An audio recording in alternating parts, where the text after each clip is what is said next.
वजीर आला सिद्धरामैया ने शेड्यूल ट्राइब रिजर्वेशन की फीसद बढ़ाने का मुतालिबा किया है ताकि कुरुबा बरादरी को शामिल किया जा सके। इन्होंने ये बात विधानसभा में वाल्मीकि जयंती के मौके पर मंगल को अपने खिताब में कही। सिद्धरामैया ने वाज़ेह किया कि कुरुबा को एसटी फहरिस्त में शामिल करने का ख्याल दरअसल साबिक बीजेपी हुकूमत का था। इन्होंने कहा कि ये कदम साबिक वज़ीर आला बसवराज बोम्मई के दौर में तजवीज़ किया गया था और साबिक वजीर के.एस. ईश्वरप्पा ने इस मामले को उठाया था। इन्होंने याद दिलाया कि जब जे.एच. पटेल वजीर आला थे तो इनकी हुकूमत ने कई बरादरियों जैसे बेस्ता को एसटी ज़मरे में शामिल करने की सिफारिश की थी। इसके साथ ही इन्होंने मरकज में एनडीए हुकूमत पर तनकीद करते हुए कहा कि मोदी हुकूमत अब तक कुरुबा को एसटी फहरिस्त में शामिल नहीं कर सकी और आज भी यकीन नहीं है कि वो ऐसा करेंगे। सिद्धरामैया ने कहा कि अगर कुरुबा को शामिल किया गया तो रिजर्वेशन को आबादी के तनासिब के मुताबिक बढ़ाना चाहिए, 14% या हता के 20% तक। इन्होंने मिजोरम और ओडिशा की मिसाल देते हुए कहा कि वहां रिजर्वेशन की फीसद आबादी के मुताबिक तय की जाती है। वजीर आला ने जोर देकर कहा कि अगर कुरुबा बरादरी को एसटी ज़मरे में शामिल किया गया तो कोटा बढ़ाया जाना चाहिए और किसी का हक या खाने का हिस्सा छीना नहीं जाना चाहिए। इन्होंने कहा कि ये इनका वादा है। सिद्धरामैया ने मजीद बताया कि कैबिनेट में तब्दीली आने वाले दिनों में मुतवक्का है और इसमें मुनासिब नुमाइंदगी होगी। आखिर में इन्होंने सुप्रीम कोर्ट के जज जस्टिस बी.आर. गवाई पर एक वकील के जूता फेंकने के वाक़ये की मजम्मत की और कहा कि अगरचे जस्टिस गवाई ने इस अमल को माफ़ किया लेकिन वो इसे सख्ती से मजम्मत करते हैं और इनका कहना था कि इसमें मुनवादियों का हाथ है। महर्षि ವಾಲ್ಮೀಕಿಯವರ ಜಯಂತ್ಯೋತ್ಸವ ಪ್ರತಿ ವರ್ಷದಂತೆ ಈ ವರ್ಷನೂ ಕೂಡ ಆಚರಣೆ ಮಾಡ್ತಾ ಇದ್ದೀವಿ. ನಾನು ನಾಡಿನ ಜನತೆಗೆ ಮಹರ್ಷಿ ವಾಲ್ಮೀಕಿ ಮಹೋತ್ಸವದ ಶುಭಾಶಯಗಳನ್ನು ಕೋರಲಿಕ್ಕೆ ಬಯಸ್ತಾ ಇದ್ದೇನೆ. ನಾವು ಇವತ್ತು ಸರ್ಕಾರದ ವತಿಯಿಂದ ಮತ್ತು ವೈಯಕ್ತಿಕವಾಗಿ ಈ ಜಯಂತ್ಯೋತ್ಸವವನ್ನು ಆಚರಣೆ ಮಾಡ್ತಾ ಇರ್ತಕ್ಕಂಥದ್ದು. ಅದರ ಪ್ರಯುಕ್ತ ವಾಲ್ಮೀಕಿ ಪ್ರತಿಮೆಗೆ ಸರ್ಕಾರ ಮಾಲಾರ್ಪಣೆಯನ್ನು ಮಾಡಿ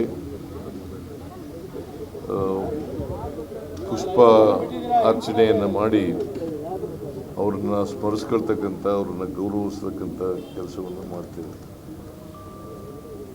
ವಾಲ್ಮೀಕಿ ಅವರು ಈ ದೇಶ ಕಂಡಂಥ ಅಪರೂಪದ ಸಾಹಿತಿ ಅಂತಕ್ಕಂಥದ್ದನ್ನು ನಾವೆಲ್ಲರೂ ಕೂಡ ಅರ್ಥ ಮಾಡ್ಕೋಬೇಕಾಗ್ತದೆ. ಈ ದೇಶದಲ್ಲಿ ರಾಮಾಯಣವನ್ನು ಅದನ್ನು ಬರೆದು ಇಡೀ ಜಗತ್ತಿಗೆ ಪರಿಚಯಿಸ್ತಕ್ಕಂಥ ಪ್ರಯತ್ನವನ್ನು ವಾಲ್ಮೀಕಿ ಮಾಡಿದರು.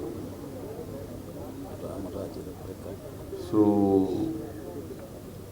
ನಾವು ತಿಳ್ಕೋಬೇಕು, ವಾಲ್ಮೀಕಿಯವರು ಶೂದ್ರ ಜನಾಂಗದಲ್ಲಿ ಜನಿಸಿದ್ರು ಕೂಡ ಒಂದು ಮಹಾನ್ ಕಾರ್ಯವನ್ನು ಮಾಡಿದ್ದಾರೆ. ಅದು ವಾಲ್ಮೀಕಿ ರಾಮಾಯಣ ಅದನ್ನು ಬರೆದು ಇಡೀ ರಾಮಾಯಣವನ್ನು ಇಡೀ ಜಗತ್ತಿಗೆ ಪರಿಚಯಿಸ್ತಕ್ಕಂಥ ಕೆಲಸವನ್ನು ಮಾಡಿದ್ದಾರೆ. ಸೊ ಅಂಥವರ ಜಯಂತ್ಯೋತ್ಸವವನ್ನು ಇವತ್ತು ಆಚರಣೆ ಮಾಡ್ತಾ ಇದ್ದೀವಿ. ಈ ಪ್ರತಿಮೆ ವಾಲ್ಮೀಕಿ ಪ್ರತಿಮೆ ಇರಲಿಲ್ಲ ಇಲ್ಲಿ. ಇದನ್ನು ಮಾನ್ಯ ಉಗ್ರಪ್ಪನವರು ಮಾಡಬೇಕು ಅಂತ ಸಲಹೆ ಕೊಟ್ಟರು. ಆಮೇಲೆ ಈ ಮೂರ್ತಿಯನ್ನು ವಾಲ್ಮೀಕಿ ಮೂರ್ತಿಯನ್ನು ರಚನೆ ಮಾಡಿ 2017ರಲ್ಲಿ ಮಾಡಿದ್ರು. ಇದಾದ ಮೇಲೆ ಕನಕದಾಸರ ಮೂರ್ತಿಯನ್ನು ಕೂಡ ಅಲ್ಲಿ ಮಾಡಿದೆವು. ಯಾಕಂತಂದರೆ ಇದು ದಿನನಿತ್ಯ ಶಾಸಕರು ಮಂತ್ರಿಗಳು ನೋಡಬೇಕು. ಕನಕದಾಸರು ವಾಲ್ಮೀಕಿ ಅವರು ಇಬ್ಬರು ಕೂಡ ಶೂದ್ರ ಜನಾಂಗದಲ್ಲಿ ಹುಟ್ಟಿ ಸಮಾಜಮುಖಿಯಾಗಿ ಕೆಲಸ ಮಾಡಿದ್ರು. ಅದಕ್ಕೋಸ್ಕರ ಅವರನ್ನು ನೆನ್ಕೊಳ್ತಕ್ಕಂಥ ಸ್ಮರಿಸ್ಕೊಳ್ತಕ್ಕಂಥ ಕೆಲಸ ಮಾಡ್ತೀವಿ. ಅವರು ಯಾವ ಮೌಲ್ಯಗಳಿಗೋಸ್ಕರ ಬದುಕಿದ್ರು ಆ ಮೌಲ್ಯಗಳನ್ನು ಆಚರಣೆ ಮಾಡ್ತಕ್ಕಂಥ ಪ್ರಯತ್ನವನ್ನು ಮಾಡ್ತೀವಿ. ಸರ್, ಇಬ್ಬರು ನಾಯಕ ಸಮುದಾಯದ ಕಾಂಗ್ರೆಸ್ ಶಾಸಕರಿಗೆ ಸಚಿವ ಸ್ಥಾನ ಕೊಡಬೇಕಂತ ಒಂದು ಬೇಡಿಕೆ ಇದೆ. ಇಬ್ಬರು ನಾಯಕ ಸಮುದಾಯದ ಶಾಸಕರಿಗೆ ಸಚಿವ ಸ್ಥಾನ ಕೊಡಬೇಕು ಅಂತ ಬೇಡಿಕೆ ಇದೆ. ಮಾಡ್ತೀವಿ, ಮುಂದಿನ ದಿನಗಳಲ್ಲಿ ರೀಸಫಲ್ ಮಾಡುವಾಗ ಮಾಡ್ತೀವಿ. ಸುಪ್ರೀಂ ಕೋರ್ಟ್ ಸಿಜೆ ಮೇಲೆ ಸರ್ ಗವಾಯಿ ಅವ್ರ ಮೇಲೆ ಶೂ ಎಸೆದಿರೋ ಪ್ರಕರಣ ಸುಪ್ರೀಂ ಕೋರ್ಟ್ ಸಿಜೆ ಮೇಲೆ ಶೂ ಎಸೆದಿದ್ದಾರೆ ಸರ್. ಈಗ ಗವಾಯಿ ಅವರೇ ಕ್ಷಮಿಸ್ಬಿಟ್ಟಿದ್ದಾರೆ. ನಾನು ಆ ಶೂ ಎಸ್ತಕ್ಕಂಥ ಈ ಮನುಷ್ಯ ಇದೆಯಲ್ಲ, ಆ ಮನಸ್ಸನ್ನು ಖಂಡಿಸ್ತೇನೆ, ತೀವ್ರವಾಗಿ ಖಂಡಿಸ್ತೇನೆ. ಅದು ಮನುವಾದಿಗಳ ಪ್ರಯತ್ನ. ಈ ಮನುವಾದಿಗಳ ಪ್ರಯತ್ನ, ಅದಕ್ಕೆ ವಿಚಲಿತರಾಗಿಲ್ಲ. ಚೀಫ್ ಜಸ್ಟಿಸ್ ಆಫ್ ಇಂಡಿಯಾ ವಿಚಲಿತರಾಗಿಲ್ಲ. ಅವರು ಏನಿನಂತೆ ಕಾರ್ಯಕ್ರಮಗಳನ್ನು ಕೆಲಸ ಮಾಡ್ಕೊಂಡು ಹೋಗಿದ್ದಾರೆ. ಜೊತೆಗೆ ಅವರು ಇವ್ರಿಗೆ ಕ್ಷಮೆ ಕೊಟ್ಟು ಮಾಡಿದ್ದಾರೆ. ಅದು ಭಾಳ ದೊಡ್ಡತನ ಅಂತಕ್ಕಂಥ ಮಾತುಗಳು.